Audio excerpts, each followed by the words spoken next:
வாழ்க்கையில முன்னேற ஆசைப்படுறது தப்பு இல்லைங்க.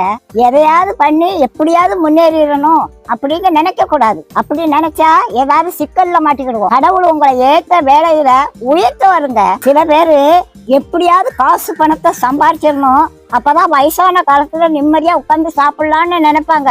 வயசான காலத்துல காசு பணம் எல்லாம் இருக்கும், ஆனா ஒன்னும் அனுபவிக்க முடியாது. பாட்டி வீட்டுல ஒரு எலி ரொம்ப நாளா தொண்டை பண்ணிக்கிட்டு இருந்தது. அதை எப்படியாவது பிடிச்சிடணும்னு கூண்டுக்குள்ள ஒரு தேங்காய் துண்டை குத்தி வச்சேன். ஒரு 9 மணிக்கு சத்தம் கட்டுச்சு, எலி மாட்டிக்கிட்டுச்சு. சரி இருக்கட்டும், காலையில எந்திரிச்சு காட்டு பக்கத்துல கொண்டு திறந்து விடுவோம் அப்படின்னு நினைச்சு தூங்கிட்டேன். காலையில பார்த்தா எலி உள்ளதான் இருந்துச்சு.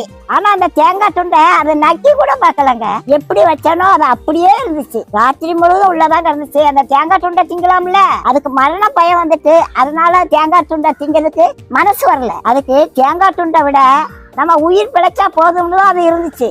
அதே மாதிரிதாங்க காசு பணத்தை சேர்த்து வச்சாங்க கடைசி காலத்துல ஒன்னையும் அனுபவிக்க மாட்டாங்க. லட்டை பார்த்த உடனே வாயில எச்சி வரும், ஆனா டாக்டர் சொன்னது ஞாபகத்துக்கு வரும், லட்டை தின்றாத சுகர் ஏறி போயிரும் அப்படின்னு சொல்லியிருக்காங்க. ஆசைப்பட்ட ஒரு லட்டை திங்க முடியல, காசு பணம் இருந்து என்ன செய்ய? கடவுளோட ஆசீர்வாதம் இருந்துச்சுன்னா கடைசி வரைக்கும் நல்லா சாப்பிடலாங்க.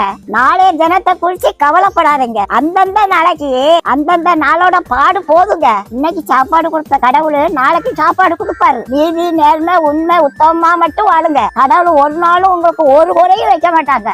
நம்ம எப்படி சம்பாதிக்கோங்கிறத கடவுள் பார்த்துக்கிட்டே இருக்காருங்க.